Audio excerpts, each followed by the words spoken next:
vocês. Estamos aqui na nossa segunda aula, no dia 27 de janeiro, né, da disciplina de álgebra linear. Vamos lembrar que na aula passada a gente definiu uma estrutura, que é a estrutura básica do curso de álgebra linear, né, que é a estrutura de espaço vetorial. Tá? Então, vamos lembrar que um espaço vetorial é um conjunto V, um vazio, munido de duas operações, uma operação de soma de vetores e uma operação de multiplicação por escalar,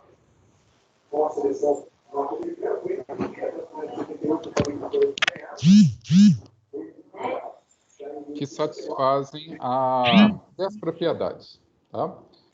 O conjunto é fechado em relação à soma, fechado em relação à multiplicação por escalar, a soma é comutativa, associativa, existe elemento neutassônico.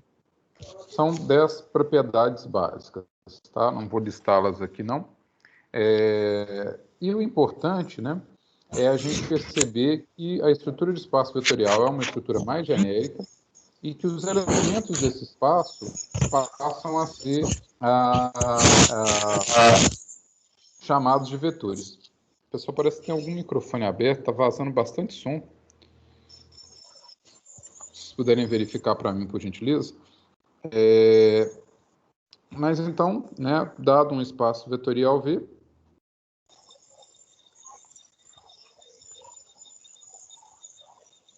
os elementos desse espaço são exatamente os vetores. Tá? Então, se V pertence a V, V é um vetor. Esses escalares são números reais.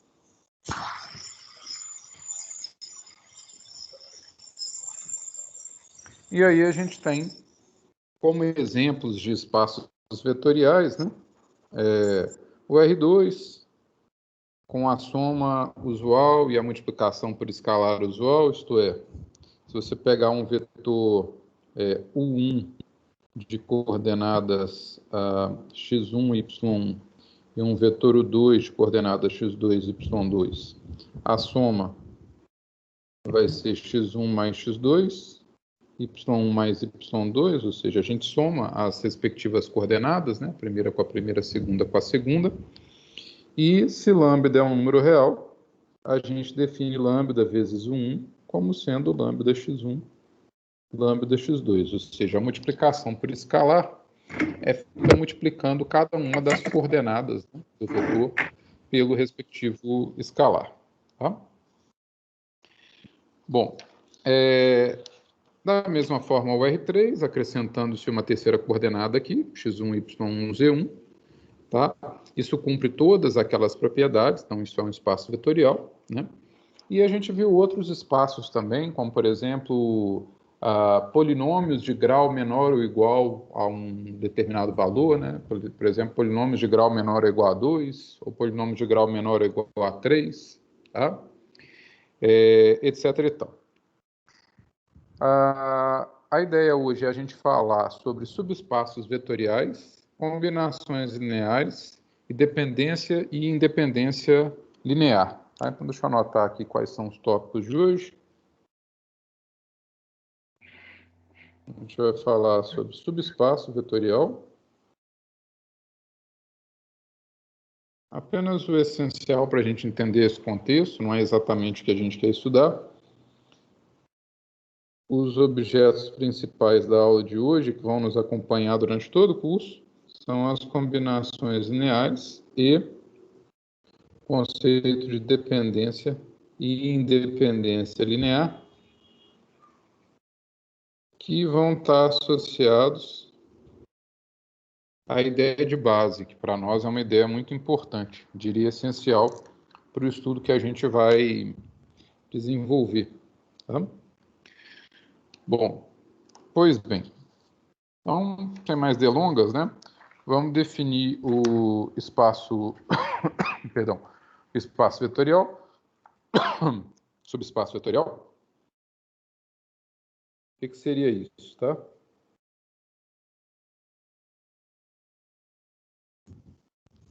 Ora, um subespaço vetorial é basicamente um espaço vetorial dentro de outro espaço vetorial.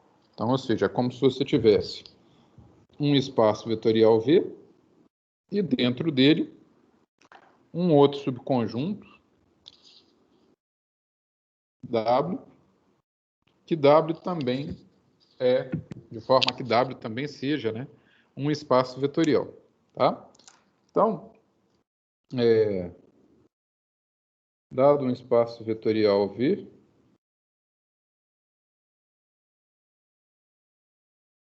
e um subconjunto W, contido em V, dizemos que W é um subespaço vetorial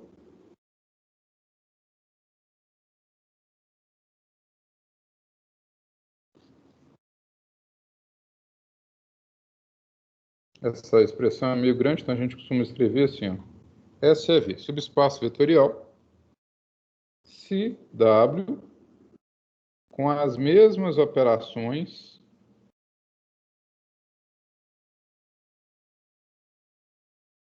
de soma e produto por escalar do V for ele mesmo um espaço vetorial. Tá? Então, um subespaço vetorial, um subconjunto, ou seja, uma parte do espaço vetorial, de forma que essa parte, esse subconjunto, seja ele mesmo um subespaço, ou seja, ele cumpra aquelas 10 propriedades que foram listadas na última aula, tá bom? Deixa eu ver se tem alguma dúvida aqui.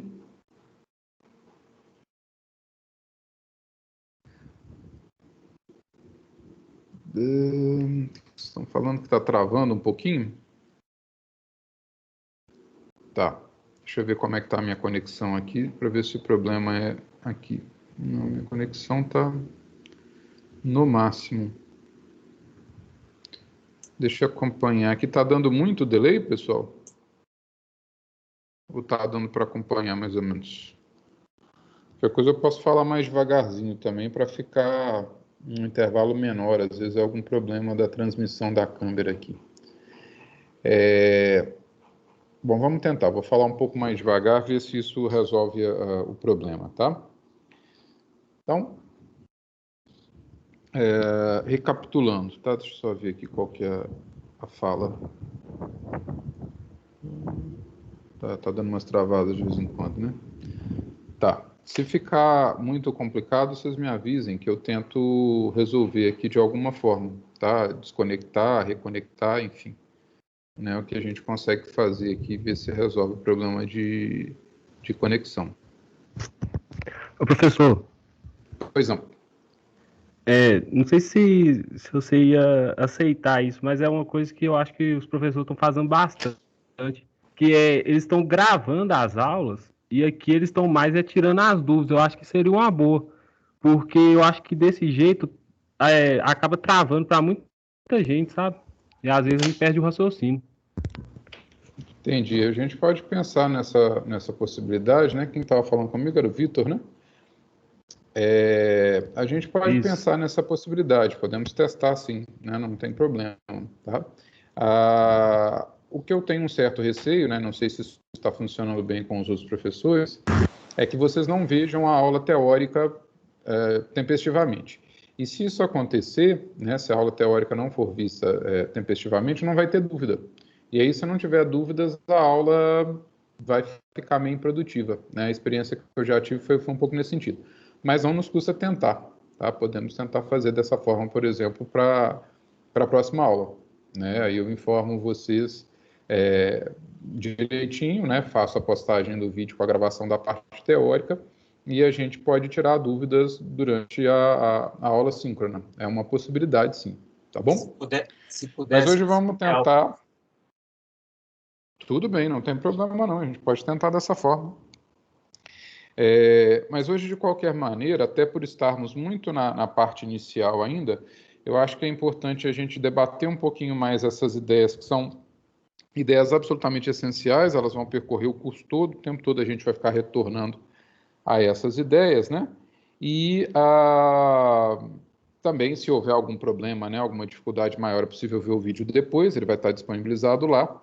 E para a próxima aula a gente já pode combinar dessa forma. Eu faço a gravação da aula prévia, disponibilizo e abro para a gente tirar dúvidas e resolver alguns exercícios. Tá bom? E a gente vê se funciona bem, se funciona melhor dessa forma. Ok? Tá, beleza.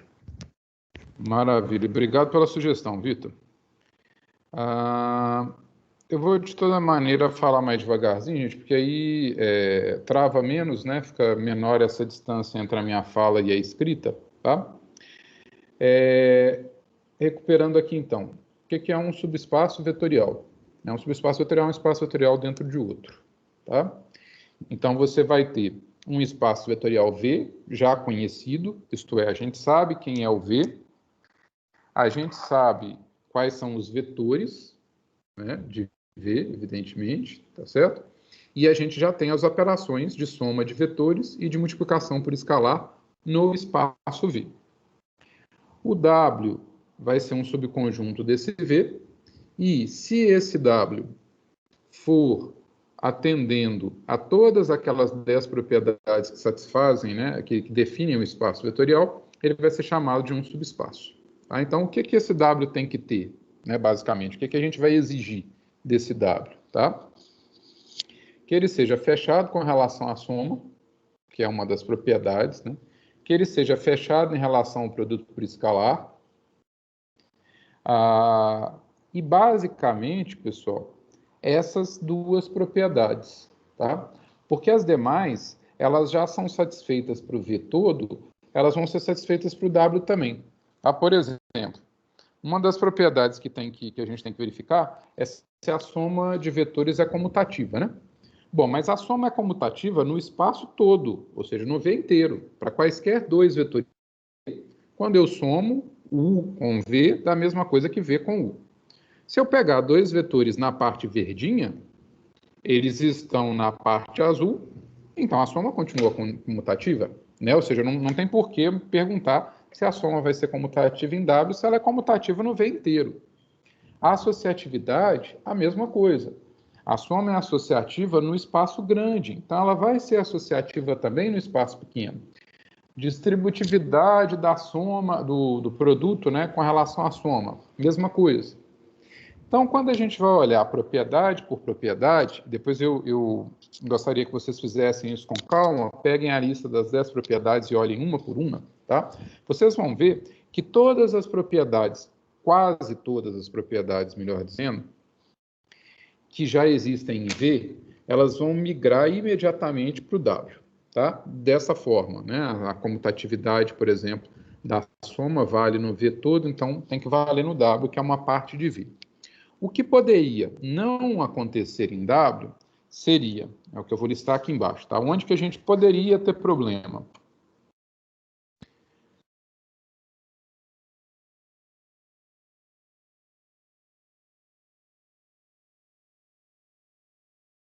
Então, onde que poderia acontecer algum tipo de problema? O W não ser fechado em relação à soma.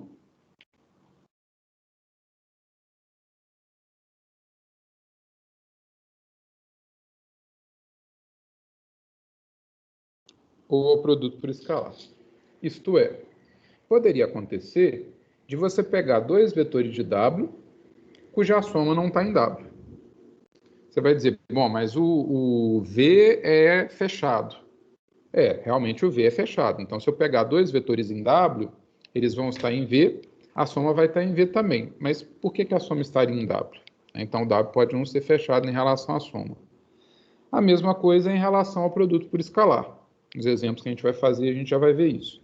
Tá? Então, esse subconjunto W, ele não herda de imediato as propriedades de fechamento, porque ele é menor, né? Vai que você diminuiu tanto que agora ele não contempla mais todas as somas e todos os produtos por escalar.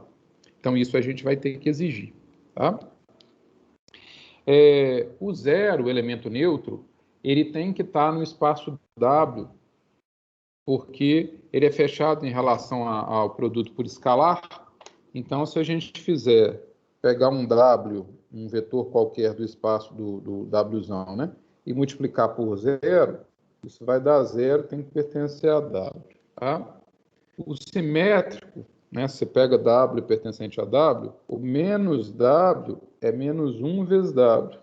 E como a gente está supondo que W é fechado em relação ao produto por escalar, isso vai estar no subconjunto W também. Então, na realidade, a gente pode pensar no subespaço a partir de uma ideia mais simples. Eu posso dizer o seguinte, ó, um subespaço vetorial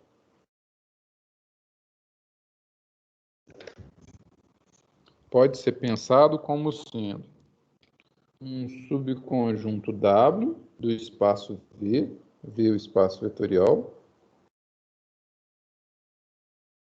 tal que, primeiro, o W seja não vazio, tá? Então tem que ter algum elemento nele.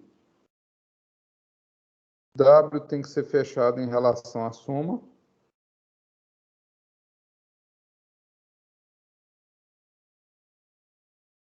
E ao produto por escalar.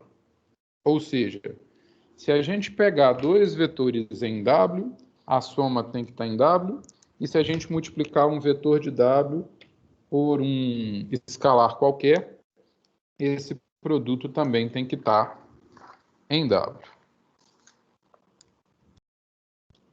Vamos ver alguns exemplos disso aqui para tentar deixar essas ideias mais claras.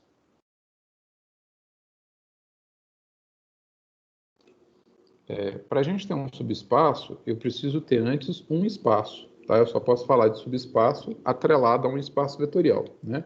O subespaço é subespaço de um espaço vetorial. Então, vamos imaginar que a gente tenha V igual a R2. Esse aqui vai ser o espaço vetorial do meu exemplo. E vamos imaginar que o W seja formado, por exemplo, de todos os vetores da forma x, 0, tal que x está em R. Geometricamente, pessoal, esse espaço vetorial pode ser pensado aqui, né, como o plano do papel, o V, e o W é formado de todos os vetores que têm a segunda coordenada 0. Ou seja, são os vetores que estão aqui, ó, no eixo do x, tá certo? Então, esse aqui seria o nosso W, o próprio eixo do x. Vamos ver se esse W é um subespaço vetorial do R2, com as operações usuais, né, no R2. O que eu tenho que verificar para ter certeza se o W é um subespaço vetorial do R2? Eu tenho que verificar duas condições. Primeiro, ele é não vazio, ou seja, tem algum elemento nele? Seguramente tem, né? Tem vários. Tem o vetor 0, né? Tem o vetor 1, 0, o vetor 2, 0, enfim. Tem uma infinidade de vetores aqui. Mas você pode pegar, por exemplo, 1, 0, que é aquele vetor izinho. Ele pertence a W. Então, W não é vazio. Tem elemento dentro dele. A outra propriedade, ele é fechado em relação à soma de vetores e é fechado em relação ao produto por escalar? Ou seja, se a gente pegar dois vetores lá de W, chamar de W1 e W2, se eles pertencem a W, então esse W1 ele vai ser da forma x1, 0. Né? Ou seja, alguma coordenada x, não interessa qual é, mas a segunda coordenada é 0. O espaço W, pessoal, é todo formado desta forma, né? Ou seja, ele só tem vetores que têm a segunda coordenada nula. Tá? Então, se W1 está nesse espaço W, a segunda coordenada dele é 0, a primeira pode ser qualquer número real. E da mesma forma, o W2. O W2 vai ser um certo x2, 0. Se a gente somar esses dois, o que vai acontecer? A gente fizer W1 mais W2, né? W1 mais W2. Como é que a gente soma usualmente os vetores no R2 ou no R3? Somando as coordenadas correspondentes. Então, a primeira com a primeira, a segunda com a segunda. Né? Então, eu vou fazer essa soma assim, ó, pegando esse x1, somando com esse x2, e vou pegar também a segunda coordenada, que é 0, e somar com a segunda coordenada, que é 0. Quando a gente fizer isso, vai dar x1 mais x2 e 0 mais 0, que dá 0. Aí eu pergunto, esse vetor que nós encontramos, esse W1 mais W2, eu tenho certeza de que ele está ainda dentro do conjunto W, do subconjunto W? Bom, resposta, sim, porque para estar em W, basta que a segunda coordenada seja 0, e ele tem segunda coordenada 0, então ele pertence a W. O que eu disse aqui de certa forma, então? Que se a gente pegar dois vetores horizontais e somar, a soma é horizontal também. Então, continua ali no eixo do x. Tá? E se a gente pegar lambda, estou sempre usando lambda para representar um escalar, ou seja, um número real. Tá? Se lambda é um número real, e a gente multiplicar a lambda por um dos vetores, por exemplo, W1, o que vai dar isso? Vai dar lambda vezes x1 e 0.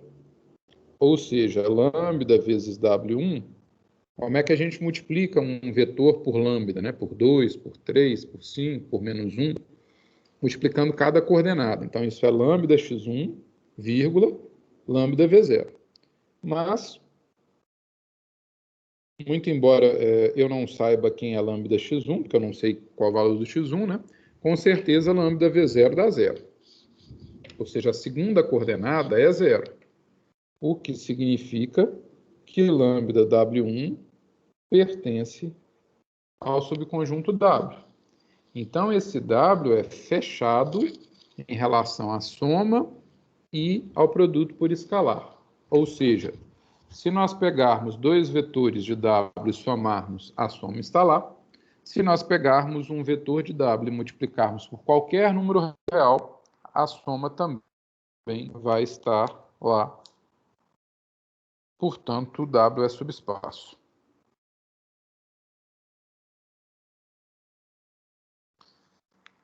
Vamos ver um outro exemplo aqui. Vamos continuar com V igual a R2, como sendo o espaço vetorial. Agora eu vou pegar um outro subconjunto dele. Tá? Vamos chamar de quê? De S, esse subconjunto.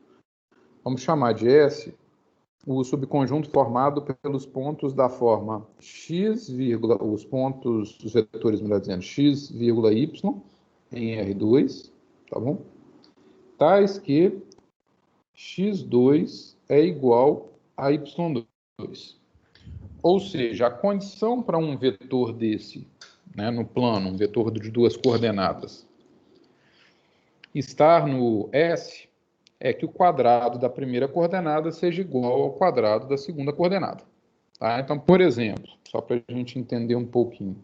Por exemplo, o vetor 1,1 pertence a S. A segunda coordenada é igual ao quadrado da primeira. O vetor menos 1 também pertence a S. O vetor 2, 4 pertence a S. O vetor menos 3, 6 não pertence a S, porque o quadrado de menos 3 não é 6, é 9. Tá? Aqui coloquei alguns exemplos, né, de vetores, quase que aleatoriamente, só para a gente entender qual é a regra, para saber se o critério, né, para saber se um vetor do R2 está nesse subconjunto S ou não está. Tá? E aí a pergunta é, esse S, que claramente está dentro do R2, né, está dentro do V, ele é um subespaço vetorial? Um subespaço vetorial de R2? Que na prática significa, considerando as operações do R2, né, a soma de vetores de R2 e a multiplicação de um vetor de R2 por um número real, o S vai ser um espaço vetorial? em si mesmo, como a gente viu antes, né? Isso é equivalente a dizer, pessoal, que ele seria não vazio, fechado em relação à soma e fechado em relação ao produto por escalar, né? Basta que eu verifique essas propriedades aí. Então, vamos verificar uma a uma. Será que o S é não vazio? A gente já respondeu isso, porque eu coloquei aqui pelo menos 3 vetores que estão em S, né? Então, o S não pode ser vazio, tá? Então, S não é vazio, pois, por exemplo, né, 1 pertence a S. Né, o 00 também está em S. 0 ao quadrado é igual a 0, então ele também está em S. Agora, os fechamentos. Será que esse conjunto S, ele é fechado em relação ao produto por escalar e é fechado em relação à soma? Quer dizer, toda vez que eu pegar 2 vetores em S, eu consigo garantir que a soma vai estar em S também? E toda vez que eu pegar um vetor de S e multiplicar por um número real, esse produto vai estar com certeza em S também? Vamos analisar isso. Se a gente pegar, por exemplo, os vetores 1 e menos 1, 2 que eu considerei ali, chamar um deles de U e o outro de V, só para ter o nome, fica mais fácil. Então, U e V pertencem a S, né? Como eu tinha dito, ó, o 1 ao quadrado é igual a 1 ao quadrado. Opa, acabei de ver que eu coloquei uns pontos aqui que estão errados, pessoal. Aqui no 2,4, né, a condição é que x ao quadrado seja igual a y ao quadrado. Então, o 2,4 não está em S, tá? Porque o quadrado de 2 dá 4, o quadrado de 4 dá 16. Esse aqui também não tá, porque dá um 9, o outro 36, tá? Perdão aqui. Eu acabei me confundindo, pensei que era y é igual a x ao quadrado. Não é y igual a x ao quadrado que eu estou considerando aqui, não. É x2 igual a y2, tá? Então, só recapitulando aqui, ó. Se eu pego o ponto 1, ele está em S, porque a coordenada x ao quadrado é 1, a coordenada y ao quadrado vai dar 1 também, então deu igual. Aqui também está em S, porque menos 1 ao quadrado dá 1 e 1 ao quadrado também dá 1. Esses dois não estão. 2 ao quadrado não é igual a 4 ao quadrado, e menos 3 ao quadrado não é igual a 6 ao quadrado. Tá? O 0 está lá, 0 ao quadrado é igual a 0 ao quadrado. E aí, o que eu queria verificar é o seguinte, considerando U igual a 1 e V igual a menos 1, os dois estão em. Se a gente fizer a soma dos dois, o que vai dar, né? A soma é feita coordenada a coordenada, então vai dar 1 com menos 1 e 1 com 1. Ou seja, isso vai dar 0 e 2.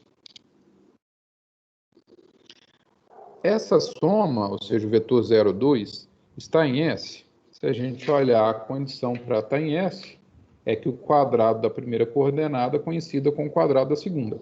Isso não acontece, né? A 0 ao quadrado, evidentemente, não é igual a 2 ao quadrado. 0, deixa eu subir a folhinha aqui, o 0 não é igual a 4. O que a gente conclui, né? Logo, esse subconjunto S, ele não é fechado em relação à soma de vetores.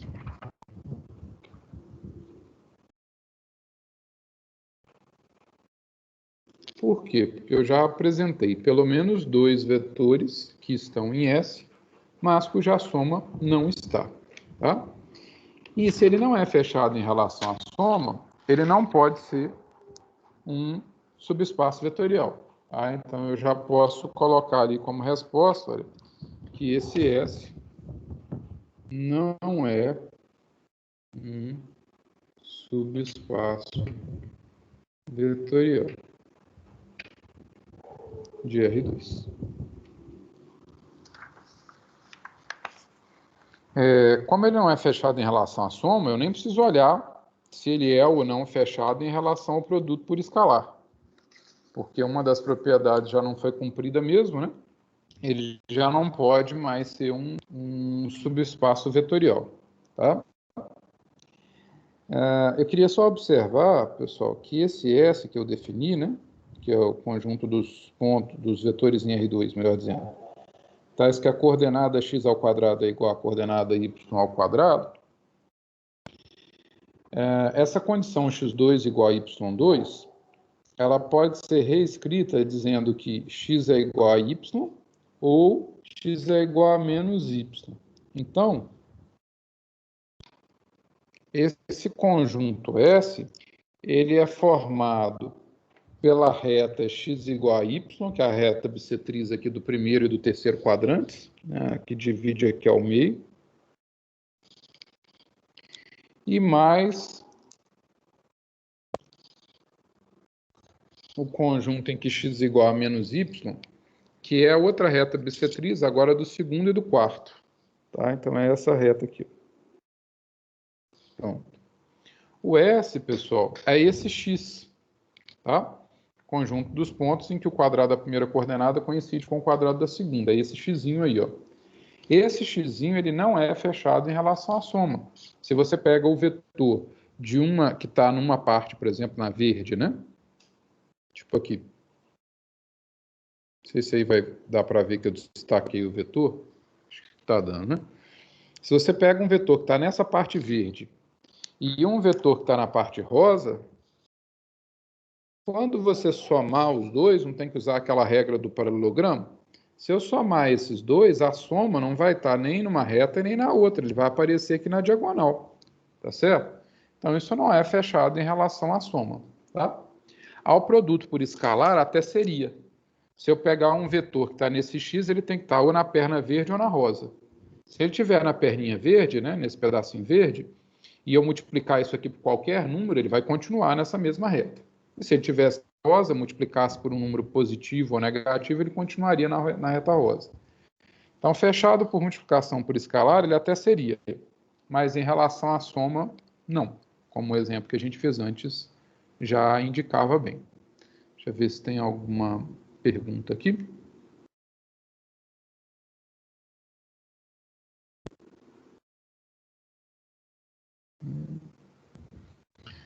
Bom, ok. Então, essa noção de subespaço é mais ou menos como se a gente tivesse um espaço dentro do outro, tá? Se a gente olhar, por exemplo, o R3, espaço tridimensional,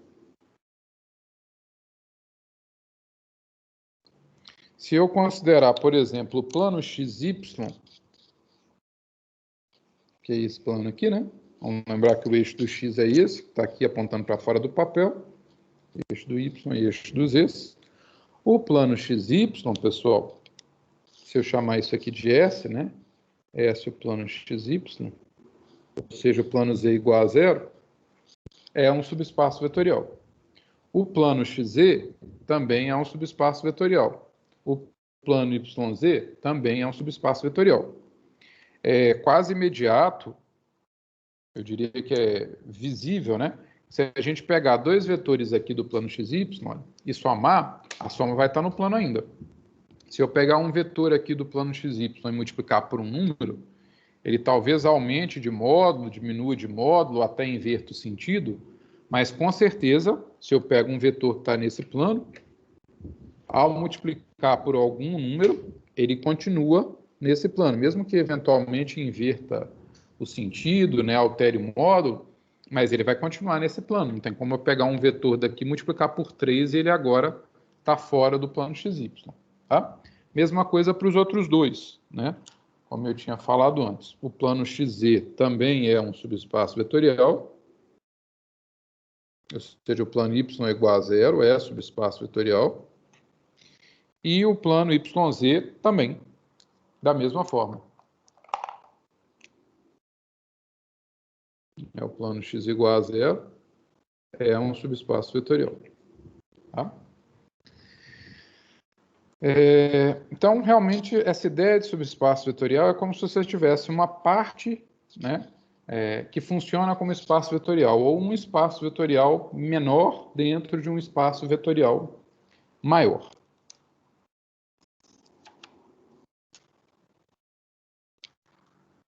Algumas observações a respeito dessa ideia, né, destas ideias, melhor dizendo. Só um segundinho, pessoal. Vou numerar as páginas aqui, senão depois eu me perco na hora de postar isso para vocês.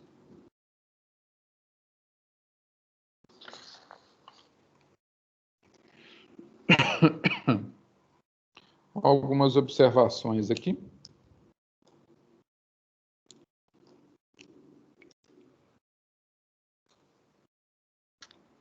Se V é um espaço vetorial,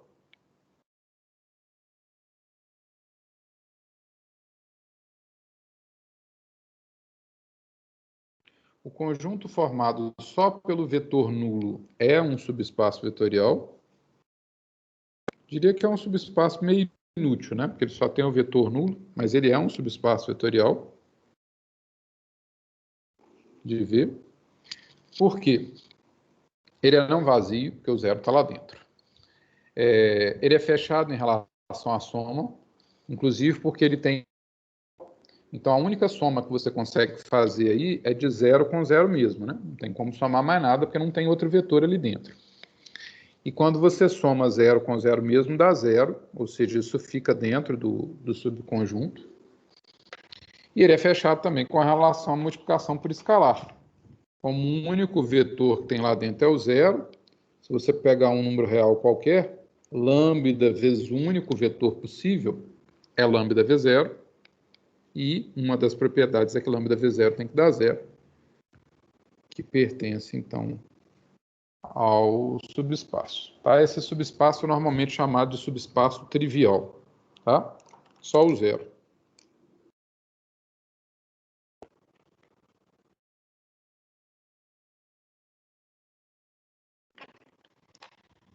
E se você pegar o próprio espaço vetorial, né, ou seja, o próprio V, ele também vai ser um subespaço vetorial de si mesmo. V é um subespaço vetorial de V mesmo.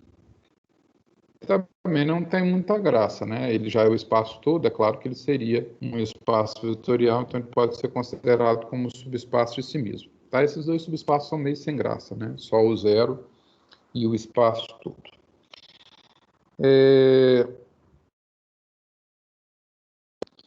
Queria comentar com vocês mais 2 ou 3 propriedades aqui, acho que 2 a princípio. Vou colocar isso como se fosse um teorema, tá?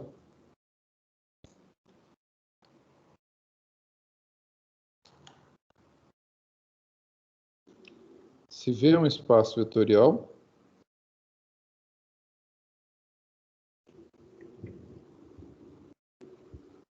e W1 e W2 são subespaços vetoriais de V. O que significa isso, né? W1 e W2 estão dentro do V.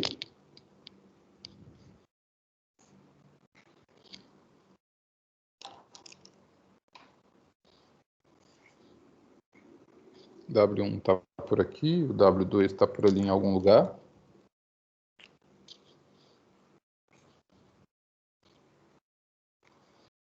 Eles têm que ter interseção, porque todo subespaço contém um zero, tá?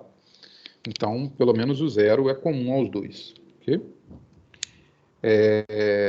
E o W1 e o W2 são espaços vetoriais em si mesmos, né? Então, além das propriedades que eles já herdam naturalmente do V, eles são fechados em relação à soma ao produto por escalar, tá? Então, eles são não vazios, né? O zero está dentro deles. E tanto o W1 quanto o W2 são fechados em relação à soma, ou seja, somando 2 vetores de W1, a soma está em W1, somando 2 vetores de W2, a soma está em W2, multiplicando um vetor de W1 por um número real, o resultado está em W1, Multiplicando um vetor de W2 por um número real, o resultado ainda está em W2. Então, supondo isso, que V é um espaço vetorial e W1 e W2 são subespaços dele, então, são também subespaços de V. Primeiro, a interseção de V com W. Então, o que eu estou dizendo aqui?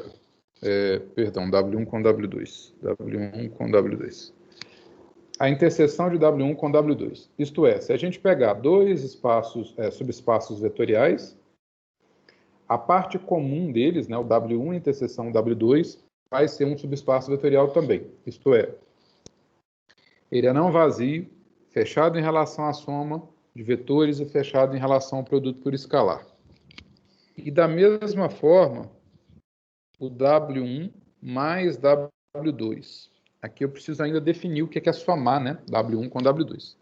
Isso é, por definição, o conjunto de todos os vetores que são obtidos da forma W1 mais W2, com o W1 pertencente ao subespaço W1 e W2 pertencente ao subespaço W2. Ou seja, o que a gente chama de W1 mais W2 são as somas possíveis de vetores de W1 com vetores de W2. Tá? Esse conjunto formado de todas as somas de vetores do primeiro espaço com vetores do segundo vai ser um subespaço vetorial de V.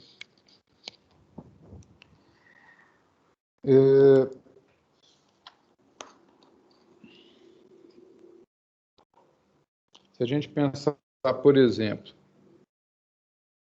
no caso do R3, se a gente pegar W1 como sendo, por exemplo, o plano YZ,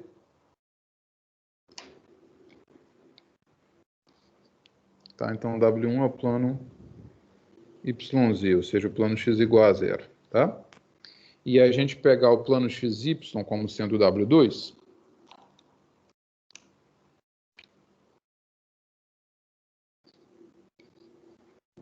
ou seja, o W2 seria o plano Z igual a zero.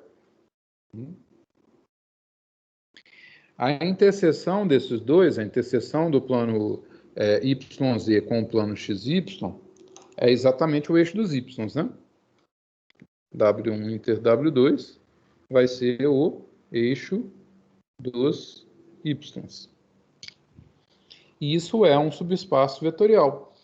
Ele é não vazio, o 0, 0, 0 está lá dentro, a origem está aqui dentro, né? Se a gente pegar dois vetores daqui, ó, e somar, como é que vão ser esses dois vetores? Eles vão ser 0 em x, um y qualquer e 0 em z. O outro vai ser do mesmo jeito, 0, um outro y e 0. Quando a gente somar esses dois, vai dar 0 mais 0, 0. Y1 mais Y2, vai dar um outro número aí qualquer. E 0 mais 0, 0. Isso também pertence ao eixo dos Y, ou seja, W1, W2, interseção W2. Então, isso é fechado em relação à soma, né? E em relação ao produto por escalar também. Se a gente pegar esse vetor 0, y1 e 0, e multiplicar por um número qualquer,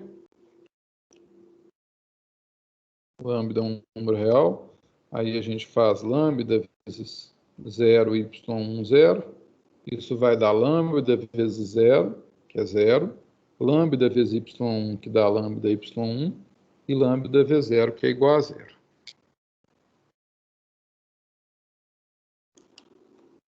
Pessoal, qualquer dúvida que vocês tenham aí, por favor, façam um contato, tá bom?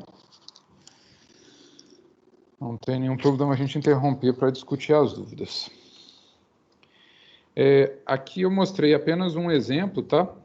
Mais concreto, né? Usando o R3, que é onde a gente visualiza melhor as coisas, de dois subespaços, mostrando que a interseção desses subespaços é um subespaço também.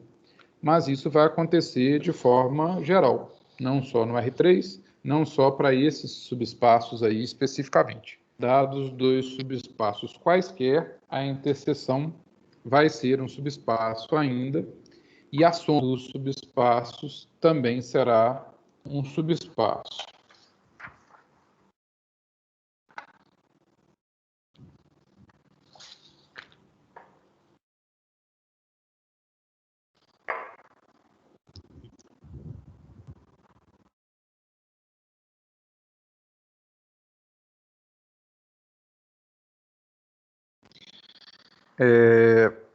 Bom, para a gente ver, por exemplo, que a soma, a interseção de dois subespaços é um subespaço vetorial, né? Então, vamos demonstrar isso aqui.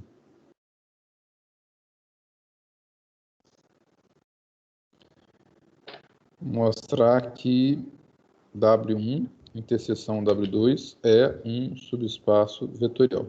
Como é que eu mostro isso, né? Tem que mostrar que ele é não vazio. Por que ele é não vazio? Porque o zero pertence a qualquer subespaço. Então, zero pertence a W1 e zero pertence a W2. Consequentemente, zero está na interseção de W1 por W2. Em particular, o W1 inter W2 não pode ser vazio, porque o zero já está lá dentro. Tá? Dizer que o subespaço é não vazio é a mesma coisa que dizer que contém o zero. Tá? Uma coisa implica na outra, a outra implica na uma. Agora eu preciso mostrar que ele é fechado em relação a só um produto por escalar, né? Então vamos pegar dois elementos aí e mostrar dois vetores aí na interseção e mostrar que a soma também vai estar na interseção. Então, se, sei lá, U e V pertencem a W1 inter W2, isso significa que o U e o V são parte comum do W1 e do W2, portanto, o U e V pertencem a W1 e o U e V também pertencem a W2, eles pertencem aos dois subespaços. Como W1 e W2 são subespaços vetoriais, eu já tenho garantido que U mais V vai estar em W1, porque o U e V estão em W1 e W1 tem que ser fechado em relação à soma para ser subespaço. E a mesma coisa com relação ao W2. O U e o V estão em W2, a soma de U e V tem que estar em W2. Então, a soma está no W1 e no W2, ou seja, a soma pertence à interseção de W1 com W2. E da mesma forma, se a gente pegar lambda, um escalar qualquer, né? Lambda é um número real, um escalar, e U, um vetor da interseção, W1 inter W2, isso significa que o U pertence tanto ao W1 quanto ao W2, né? Ele está nos dois subespaços, e como W1 e W2 são subespaços, lambda vezes U tem que estar em W1, e lambda vezes U tem que estar em W2 também. Tanto W1 quanto W2 são fechados em relação ao produto por escalar. Mas se lambda U está em W1 e o mesmo lambda U está em W2, então lambda U é comum a WU e W2, ou seja, ele pertence à interseção. Dessa forma, W1 interseção W2 é não vazio, porque o zero está dentro dele, é fechado em relação à soma, ou seja, dois vetores da interseção, a soma também está na interseção, e é fechado em relação ao produto por escalar. Logo, W1 inter W2 é, de fato, um subespaço vetorial. Tá? Uma ideia bem próxima dessa, pessoal, pode ser usada para mostrar que W1 mais W2 é um espaço vetorial também. E aí eu vou deixar isso como exercício para vocês. Qual é o exercício? Mostrar que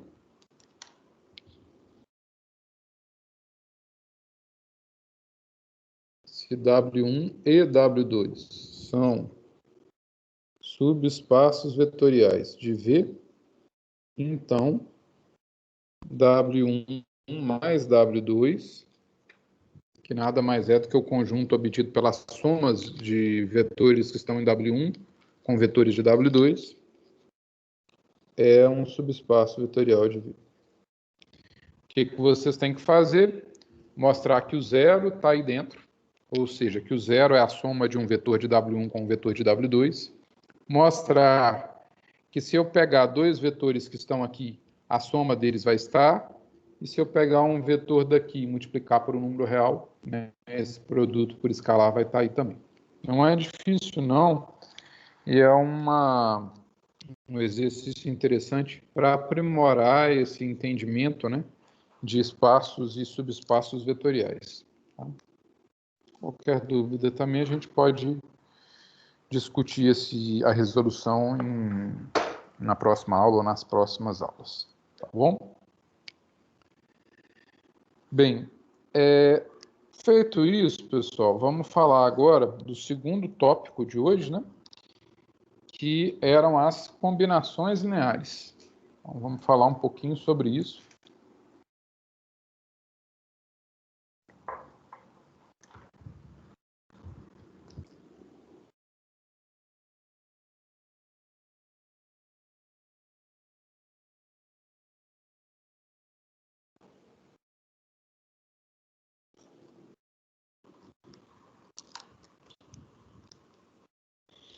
Bom, vamos imaginar que a gente tenha um conjunto V, um espaço vetorial, melhor dizendo, V.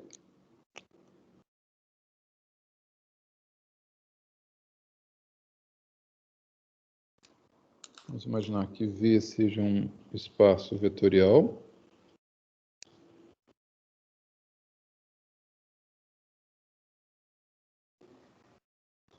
Ou seja, é um conjunto não vazio que cumpre aquelas 10 propriedades. Tá? E vamos imaginar que a gente tenha lá alguns vetores desse espaço vetorial. V1, V2 até Vn pertencentes a V, ou seja, vetores. Tá? Uma combinação linear desses vetores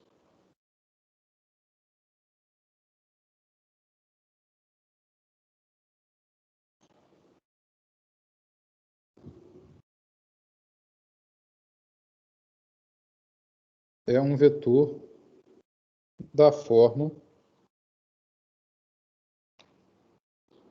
C1 vezes V1 mais C2 vezes V2 mais etc. até CN/Vn, com C1, C2 até Cn escalares, ou seja, números reais. Escalares. Tá? Então, o que é uma combinação linear de V1, V2 até Vn, né? De N vetores aí, num espaço vetorial V? É qualquer expressão dessa forma aqui, ó. É você pegar os vetores V1, V2, Vn, multiplicar por determinados números reais e somar isso. Vamos pensar isso a partir de exemplos, né, que sempre fica mais simples da gente entender o conceito, né?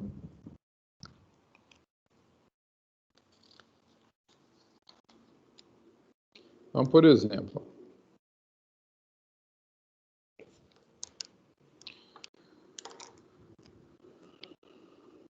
vamos pegar, por exemplo, V, o espaço vetorial R2, ao plano. Vamos pegar V1 igual a 1 e V2 igual a, sei lá, 2, 3. Tá? Chutei quaisquer dois vetores aqui.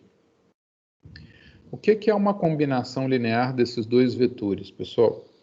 Uma combinação linear de V1 e V2, combinação linear de V1 e V2, é qualquer coisa que seja da forma C1 vezes V1 mais C2 vezes V2. Ou seja, qualquer vetor que eu produza a partir dessa fórmula, tá? Dessa receita, né? Multiplicando o vetor V1 por um número, multiplicando o vetor V2 por outro número e somando, vai ser uma combinação linear. E esses coeficientes C1 e C2 têm total liberdade, porque eles podem ser quaisquer números reais. Então, eles podem ser, por exemplo, os dois iguais a zero, né? Eu posso escolher o C1 igual a zero, o C2 igual a zero. Beleza, isso me dá uma combinação linear possível entre V1 e V2. Se eu escolher o C1 igual a zero e o C2 igual a 3, eu tenho uma outra combinação linear de V1 e de V2. Se eu escolher o C1 igual a menos 5 e o C2 igual a π, ou qualquer outro número real, tem uma outra combinação linear. Tá? Então, a única exigência é que esses coeficientes sejam números reais. Só isso. Então, como um exemplo específico, né? Se eu pegar 2 vezes V1 mais 3 vezes V2, isso é uma combinação linear entre V1 e V2, que nesse caso daria 2 vezes o vetor 1, 1, que é o V1, né? Mais 3 vezes o vetor V2, que é o vetor de coordenadas 2 e 3. E aí eu posso fazer essa continha e ver que vetor que é esse que eu estou achando, né? Isso vai dar 2 vezes 1, 2, 2 vezes 1, 2. Lembrando de novo, a multiplicação por escalar é feita coordenada a coordenada, tá? 3 vezes 2, 6, 3 vezes 3, 9. A soma também é feita coordenada a coordenada, então primeira com a primeira, segunda com a segunda. 2 mais 6, 8. E 2 mais 9, 11. Então, o vetor 8, 11 é uma combinação linear dos vetores V1 e V2. É a única combinação linear? Não. Né? Eu tenho infinitas possibilidades de escolhas para esses coeficientes C1 e C2. Para qualquer uma das escolhas possíveis, o resultado vai ser uma combinação linear, tá? Dos vetores V1 e V2. Então, pessoal, se eu modificar aqui os coeficientes, o que eu encontro é uma nova combinação linear desses mesmos dois vetores. Então, V igual a R2, V1 igual a 1, V2 igual a 2, 3. Eu posso colocar uma outra combinação, montar uma outra combinação linear, bastando para isso escolher os coeficientes. Eu posso fazer, por exemplo, menos 1 V1 mais 1 V2, que seria, né? Menos 1 mais 2, 3, que vai dar 1, né? Menos 1 com 2 dá 1, e 1 mais 3, 4. Ou seja, olha, o vetor 1, 4, ele é uma combinação linear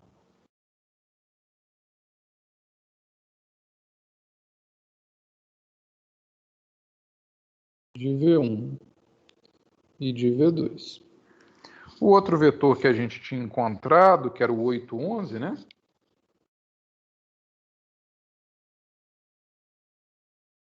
Também é uma combinação linear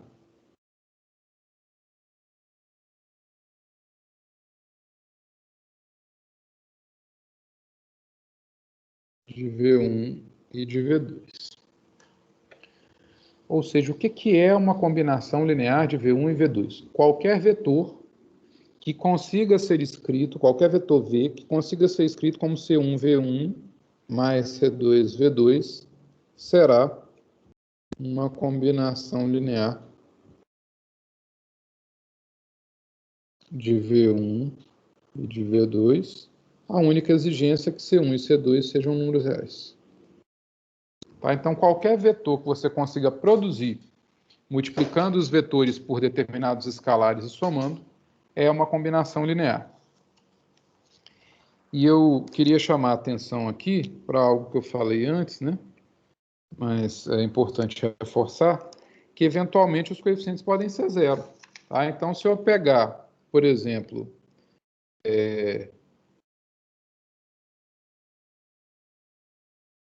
0V1 mais 1V2, isso é uma combinação linear de V1 e V2. V1 mais 0V2 também é uma combinação linear de V1 e V2.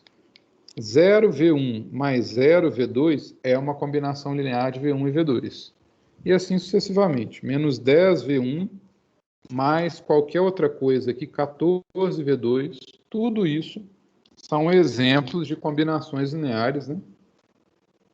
São combinações lineares de V1 e de V2. E você vai ter infinitas combinações lineares à medida que você vai alterando os coeficientes C1 e C2.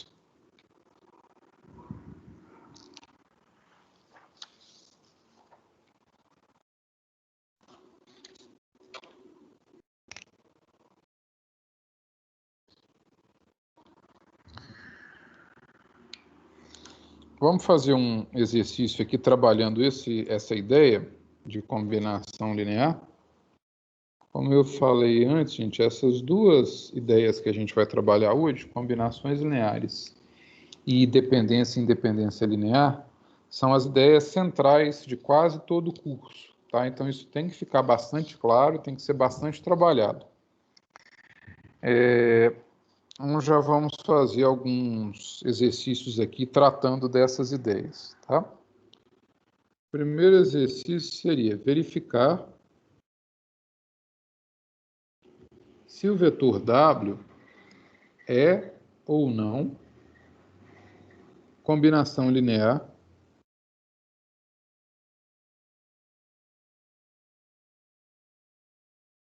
dos vetores U e V dados.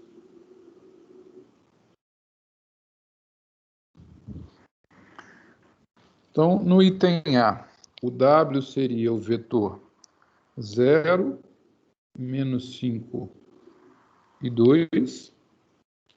O vetor U, 1, menos 1 e 1. E V, o vetor 2, 3, 0. O que eu quero fazer aqui, pessoal, é verificar se o vetor W, né, esse primeiro vetor, é ou não é uma combinação linear dos dois outros vetores aqui, U e V. Percebam que U, V e W estão em R3, tá? Só uma observação, né? O espaço vetorial que eu estou considerando aqui é o R3. Aí peguei 3 vetores, né, em R3 e eu quero verificar se um deles, mais especificamente esse W aqui, ele é uma combinação linear do U e do V ou se não é. Bom, o que significa dizer que o W é uma combinação linear do U e do V? Né? Qual que seria a condição? Qual é o critério?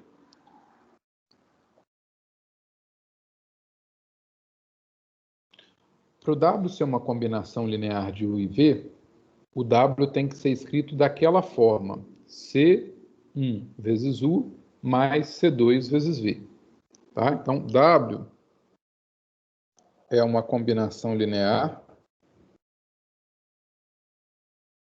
de U e V se, somente se, o W puder ser escrito como sendo, sei lá, ao invés de usar C1 e C2, vou usar X e Y, só para ficar mais curtinho aqui. X vezes U mais Y vezes V, com X e Y números reais. Se existirem esses dois coeficientes, de tal forma que esse W seja X vezes U mais Y vezes V, sei lá, 3U mais 4V, 2U menos 5V, o W vai ser uma combinação linear de U e de V. Tá? Então, para mostrar que o W é combinação linear de U e V, eu preciso encontrar esses coeficientes X e Y. Se eles existirem, se eu provar que eles existem, o W é uma combinação linear dos dois, sim. Se eu provar que eles não existem, ou seja, que independente dos valores que eu coloque aqui para X e para Y, né, a conta X vezes U mais Y vezes V nunca dá igual a W, então o W não vai ser uma combinação linear de U e de V. Tá? Vamos fazer a conta, né? Vamos tentar ver se existe um x e existe um y, números reais, de tal forma que x vezes u mais y vezes v dê igual ao w. Olha como é que fica essa conta. X vezes u mais y vezes v vai ser x vezes u, que é 1 menos 1 e 1, né? Mais y, que é que eu estou procurando, né? Eu quero achar o x e o y, vezes o vetor v tem coordenadas conhecidas, 2, 3 e 0, e a gente quer tentar encontrar x e y de forma que x vezes u mais y vezes v seja igual ao w, ou seja, a 0, menos 5 e 2. Bom, multiplicar um vetor todo por um número x é multiplicar cada uma das entradas, cada uma das coordenadas, né? Então, x vezes 1 dá x, x vezes menos 1 dá menos x, x vezes 1 deu x. O que eu fiz? Multipliquei cada entrada por x. Mesma coisa eu vou fazer com o y. Essa parte que tem o y aqui. Eu vou multiplicar o vetor v, que é o 2, 3, 0, cada uma das suas coordenadas por y. Então, vou ter 2y, 3 vezes y, e 0 vezes y, que dá 0. E isso precisa ser igual a 0 menos 5 e 2. Agora eu fico com essa soma de vetores, né, para ser feita. Como é que ela é feita? Como é que eu somo dois vetores, né? Coordenada a coordenada. Então, eu faço a primeira coordenada com a primeira, ou seja, vai dar x mais 2y. Depois, segunda coordenada do primeiro vetor com a segunda coordenada do segundo. Então, menos x mais 3y. Depois, terceira coordenada do primeiro vetor, que é x, mais a terceira coordenada do segundo vetor, que é 0. Aí não vou colocar, né, porque somar 0 não altera nada.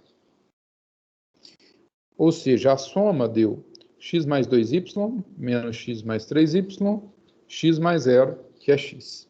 E isso tem que ser igual a 0, menos 5 e 2. O que a gente chega, então, pessoal? A gente chega num sistema, né? A primeira coordenada vai ter que ser igual a 0. A segunda coordenada tem que ser igual a menos 5. E a terceira coordenada tem que ser igual a 2. X tem que ser igual a 2. O grau de complexidade desse sistema vai variar, evidentemente, né? De acordo com quantos vetores, quantas variáveis você vai ter aqui. A tendência é que quanto mais variáveis você tiver, maior fica o sistema e mais complexa seja a solução, né? Esse aqui saiu particularmente simples, tá? O x já está dado, inclusive, pela última equação, né? Se tiver a solução, o x tem que ser 2. A gente pode substituir aqui na primeira equação e na segunda e verificar se existe um valor apropriado para y, né? Que satisfaça as duas equações de cima, tá? Se a gente fizer isso, olha, substituir o x igual a 2 na primeira equação, chamar aqui de equação 1, equação 2, equação 3, tá? Então, vamos substituir a equação 2, a equação 3 na equação 1 e depois na equação 2. Então, coloco x igual a 2 na equação 1, vai ficar 2 mais 2y igual a 0, né? Troquei o x por 2. 2y fica igual a menos 2, passando 2 para lá, e dividindo por 2 dá y igual a menos 1. A gente não pode comemorar a vitória antes da hora, tá? Tipo assim, já achei o x, já achei o y, já resolvi o sistema. Não, porque em momento nenhum a gente usou a segunda equação e ela talvez fosse incompatível com esses valores que a gente obteve até aí. Tá? Então, eu preciso verificar se tem compatibilidade. Né? Ou seja, o que satisfaz a terceira e satisfaz a primeira equação também satisfaz a segunda. Se a gente substituir na segunda, então, substituindo na equação 2, o que vai dar? Menos x mas a gente já sabe que o x é 2, né? Então, menos 2 teria que ser isso. Mais 3 vezes o y é menos 1. Isso dá quanto? Menos 2 com menos 3 dá menos 5. Exatamente o que precisava que desse, né? Então, esse x igual a 2 e esse y igual a menos 1 são realmente a solução do sistema. Eles satisfazem as 3 equações. E se satisfazem as 3 equações, se são solução do sistema, isso significa que o vetor W, que a gente tinha escrito como W igual a x vezes U mais y vezes V, né? Que realmente é possível escrever o W assim, considerando o x igual a 2, ou seja, 2 vezes o U, e considerando o y igual a menos 1, mais menos 1 vezes o V. Vamos fazer a conta, ver se deu certinho, se não tem nenhum errinho de conta aqui. O W é 0 menos 5, 2, o U é 1 menos 1, 1, e o V 2, 3, 0, tá? Então, se a gente fizer 2U menos V, que é isso aqui, né? Isso aqui dá 2U menos V. Vou tentar fazer de cabeça, ó. 2U vai ser 2 menos 2 e 2, menos o V, que é 2, 3, 0. Isso vai dar 2 menos 2, 0, menos 2 menos 3, menos 5, e 2 menos 0, que é 2. Isso é exatamente o W. Então, o W realmente é igual a 2U menos V. Logo, W é uma combinação linear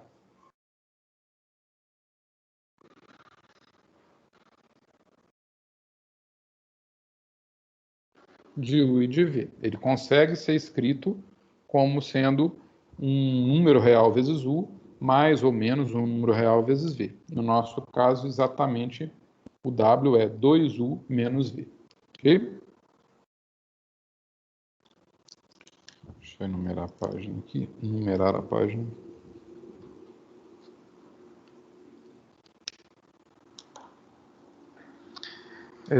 Seguindo com mais um exemplo, está tratando dessa mesma ideia, né, de combinações lineares, e a gente vai ver que o conceito de dependência e independência linear está intimamente ligado com essas combinações. Então, isso aqui, mais uma vez, bastante importante que a gente pense nisso, tá? Aliás, antes da gente passar um segundo exemplo, me lembrei aqui, que eu até tinha comentado antes, né? Dependendo da quantidade de vetores, dependendo de quantas coordenadas os vetores têm, né? Nesse exemplo, a gente pegou 3 vetores, né?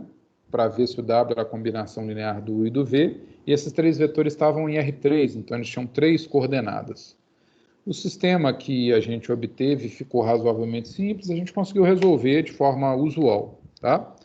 Se a gente aumentar a quantidade de vetores, ou de repente pegar vetores que têm um número de coordenadas maior, né? Se a gente pegar um vetor lá em, sei lá, R5, eles vão ter 5 coordenadas, x1, x2, x3, x5, o sistema pode ser mais difícil de ser resolvido por esses métodos lá do ensino médio, tá? Então, pessoal, uma saída que funcione em 100% dos casos, né, que torna o processo bastante algorítmico, ou seja, só seguir uma receitinha, é a gente pensar sempre de forma matricial, tá? Então, é isso que eu queria só fazer uma observação em relação ao próprio exemplo que a gente já fez, tá? Que eu poderia ter resolvido tudo isso não montando um sistema exatamente, mas pensando de forma matricial. Vamos perguntar, mas como assim, Fred? Pensando de forma matricial, né? É que se o W for igual a x vezes U mais y vezes V, e a gente pensar, então, nos vetores U, V e W em forma de vetores coluna, tá?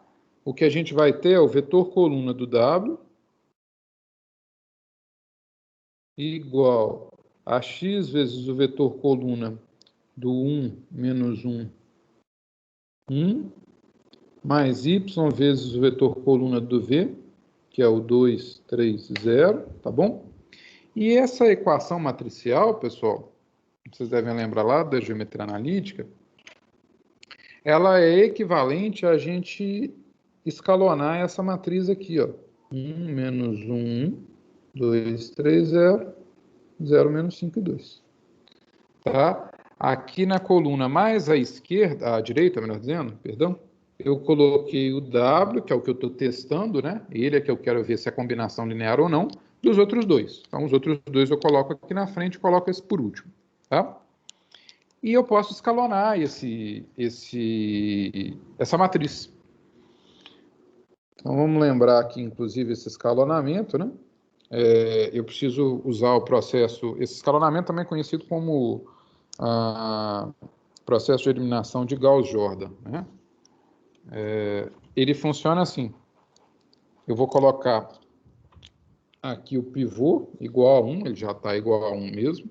Se ele não fosse 1, se ele fosse 3, eu dividiria tudo por 3 para forçar que isso fique igual a 1. E aí eu já posso agora zerar abaixo, tá? Eu vou zerar os dois elementos que estão abaixo desse pivô, né?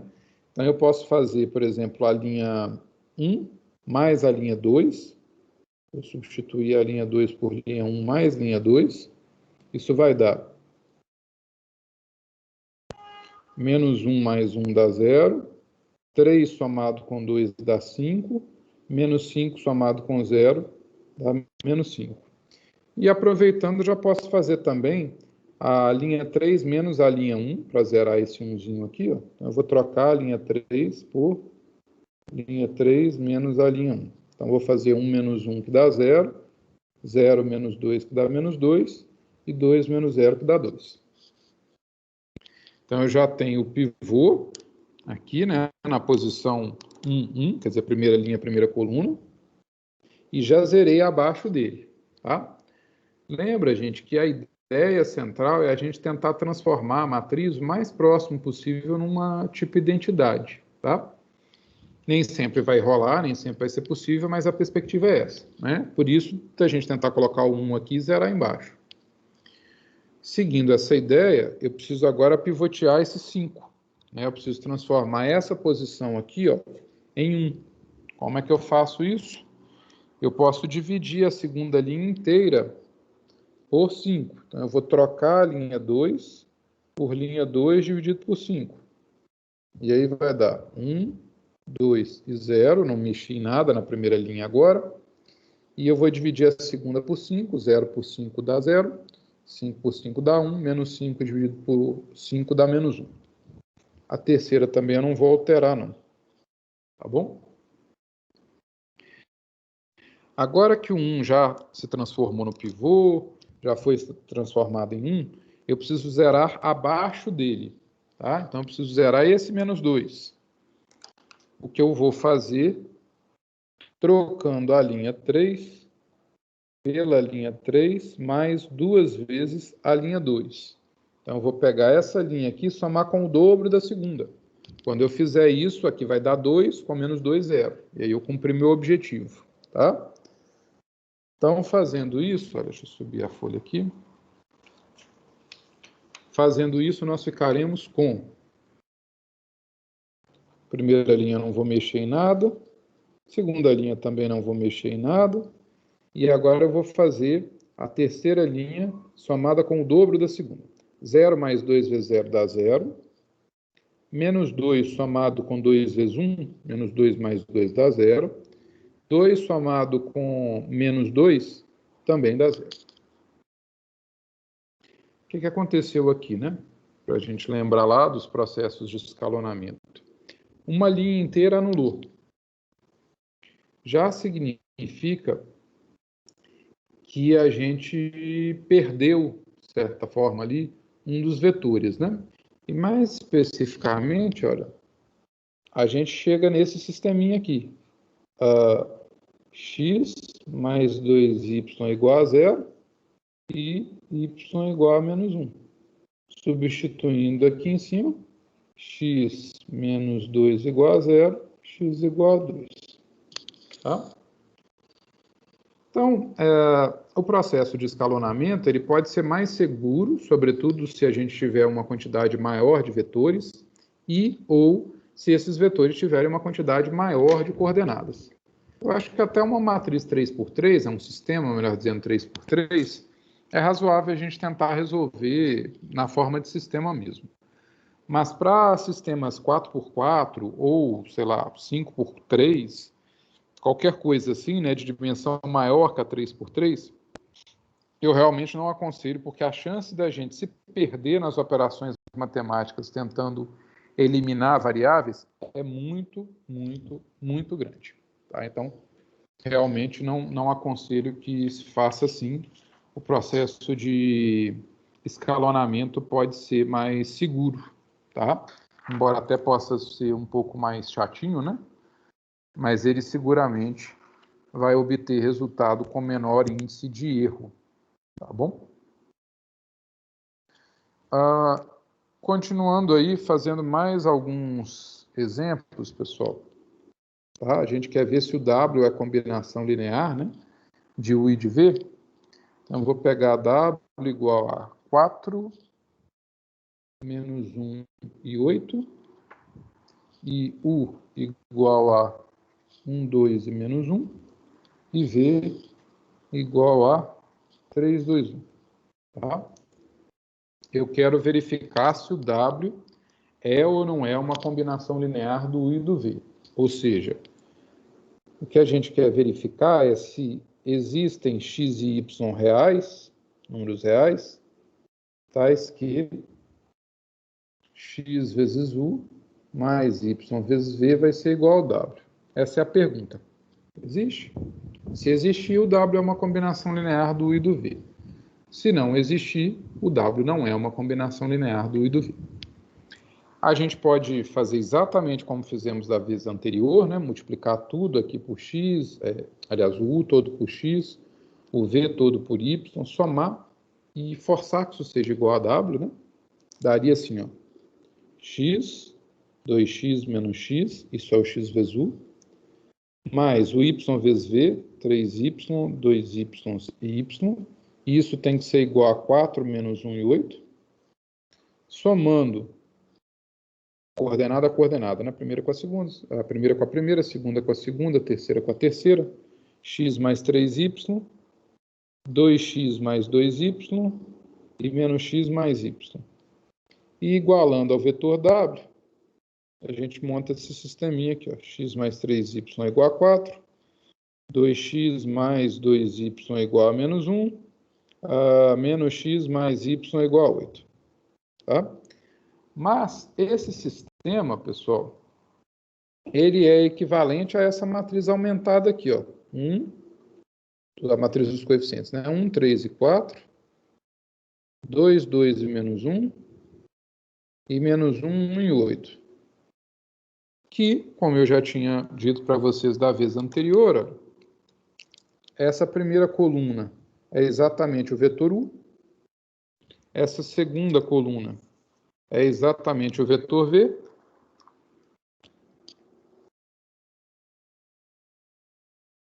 agora eu estou usando V maiúsculo, agora V minúsculo, perdão, era para ser maiúsculo, e a terceira lá é o vetor W. Isso vai acontecer em 100% dos casos. Então, uma das coisas que a gente já pode fazer para economizar tempo, né, é não ficar nessa escrita toda aqui, ó, já vir direto para cá. Ou seja, se você quer ver se esse W é combinação linear ou não é desses dois, ou mesmo que sejam mais vetores, né, é só colocar dentro de uma matriz os vetores, no caso o V, se tivesse mais, né, sei lá, mais um terceiro, U, V e T, e o vetor que você quer testar à extrema direita. Tá? Então, aqui o vetor a ser testado, aqui os outros. Resolver esse sistema, pessoal, é a mesma coisa que escalonar essa matriz. Tá?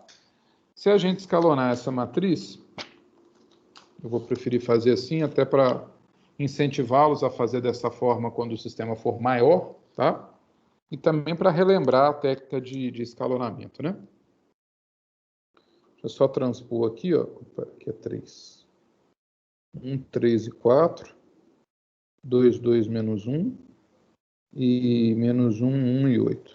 Tá? Nós vamos escalonar. Na primeira linha, né? O primeiro termo não nulo é o 1, ele é o pivô. Se ele não fosse igual a 1, eu dividiria a linha toda, ou trocaria, de repente, as linhas de lugar, mas eu preciso que o pivô seja 1.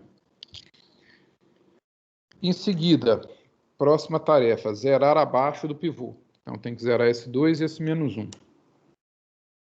Para zerar o 2, a gente vai trocar a linha 2 por linha 2 menos 2 vezes a linha 1. Copiar a primeira linha. E aí eu vou fazer segunda linha menos o dobro da primeira. 2 menos 2 deu 0. Aqui ficou meio bagunçadinho, mas é um 3, tá? Então, 2 menos o dobro do 3. 2 menos 6 dá menos 4. E aqui da mesma forma, né? Menos 1 menos o dobro do 4. Menos 1, menos 8. Isso dá menos 9. Conferindo, ó, 2 menos 2, 0.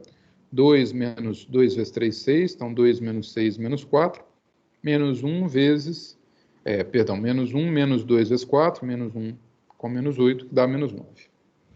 E eu já vou aproveitar para zerar também esse menos 1. Trocando a linha 3 por linha 3 mais a linha 1. Se a gente somar as duas, já vai zerar. 1 com menos 1 dá 0. 3 com 1 dá 4. 4 com 8 dá 12. Tá? Continuando o processo, né? O próximo pivô é esse menos 4. Então, preciso transformá-lo em 1.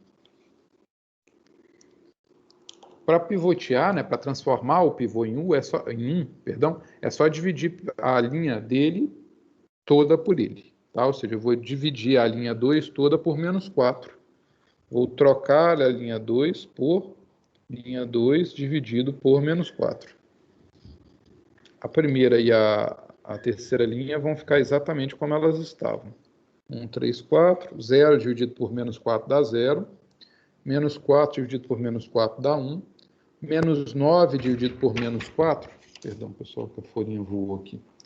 Menos 9 dividido por menos 4 vai dar 9 quartos. E a última linha eu vou deixar como estava. Tá? Já coloquei um 1 no lugar do pivô, tá certinho? Eu preciso agora zerar abaixo dele. Para fazer isso, eu vou substituir, então, a terceira linha por terceira linha menos 4 vezes a linha 2, que é a linha que contém o pivô. O que vai ficar? Vamos subir aqui a folhinha. Primeira linha, nenhuma alteração, continua 1, 3 e 4. Segunda linha também nenhuma alteração, continua 0, 1 e 9 quartos. E na terceira linha eu vou fazer terceira linha menos 4 vezes a segunda. Então, 0 menos 0 deu 0. 4 menos 4 deu 0. 12 menos 4 vezes 9 quartos, vou fazer aqui no rascunho. 4 vezes 9 quartos vai cortar o 4, vai dar 9. 12 menos 9, 3. Pronto. E aqui, olha, a gente já tem uma linha terceira que mostra que o sistema é impossível. Por quê? Porque essa terceira linha, gente, traduzindo, né, em linguagens de equações lineares, ela quer dizer que 0x mais 0y é igual a 3. Isso é evidentemente impossível. 0x mais 0y vai dar 0, nunca vai dar 3. O sistema é impossível. O que isso significa? Que eu não consigo escrever o vetor w como sendo xu mais yv para nenhum x e para nenhum y, tá? Ou seja, w não é combinação linear de u e v. Não é combinação linear de u e de v.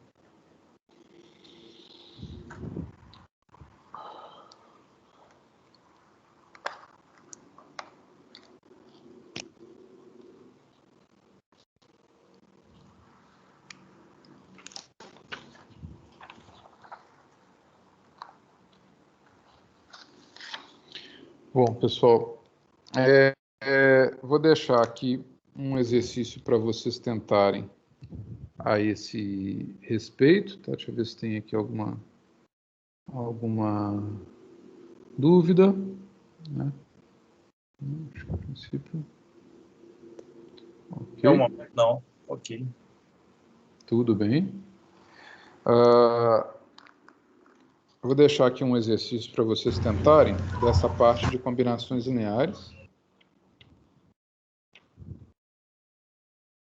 A gente vai considerar agora V o espaço das matrizes 2 por 2. M 2 por 2 são as matrizes, né, da forma A11, A12, A21, A22, todas as entradas reais. Tá? Isso é um espaço vetorial, acho que a gente discutiu isso na primeira aula, com a soma usual de matrizes, né, somando componente com componente, né, coordenada com coordenada, e a multiplicação por escalar é multiplicar cada uma das entradas. Tá? Ou seja, você tem algo assim, ó. A soma é A com E, B com F, C com G e D com H. Tá? O primeira linha, primeira coluna, com primeira linha, primeira coluna, e assim sucessivamente. E multiplicar por um escalar é multiplicar cada uma das posições. Também, pessoal, na realidade, se vocês forem pensar, as matrizes 2 por 2, né, são só um rearranjo do R4, porque você coloca nessa forma aqui de tabelinha, né, mas eu podia esticar isso e escrever, identificar, né, essa matriz geral aqui, ó, com um vetor em R4. É só colocar uma linha só, tá? Então, enfim, isso aí é, de certa forma, uma cópia do R4, tá? Mas o exercício é verificar se a matriz E de entradas 3, 1, 1 e menos 1 é combinação linear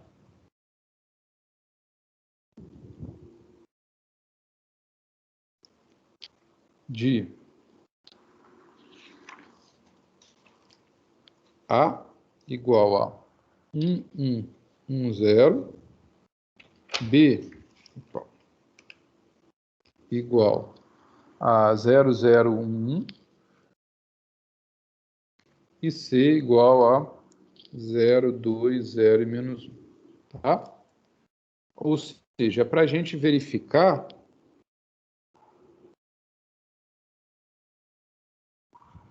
se existem x, y e z, números reais, tais que x vezes a matriz A, mais y vezes a matriz B, mais z vezes a matriz C, vai ser igual à matriz E. Se existirem esses x, esse y e esse z, a matriz E é uma combinação linear da A, B e C. Se a gente chegar à conclusão de que não existe, que isso gera um sistema impossível, a matriz E não vai ser combinação linear da A, da B e da C. Tudo bem, pessoal? Eu ia falar sobre dependência e independência linear hoje ainda, né? Mas o tempo já está em cima. Não vale a pena começar, porque mal vai dar tempo de apresentar a definição, ela vai ficar perdida aí, tá? Como eu tinha conversado antes, né?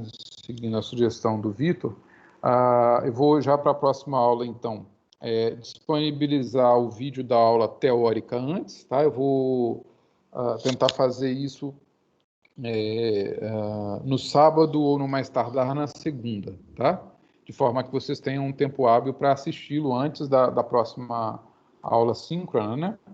E na próxima aula síncrona a gente discutiria dúvidas sobre essa aula teórica, resolveria exercícios, coisas dessa forma. Vamos ver se funciona bem a partir dessa perspectiva.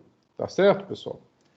Então, eu agradeço a presença, a paciência de vocês, né?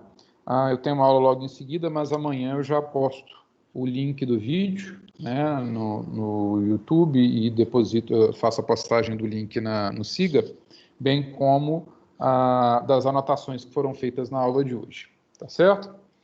Então, muito obrigado para vocês. Quem ainda tiver aula, boa aula. Quem não tiver aula, bom descanso.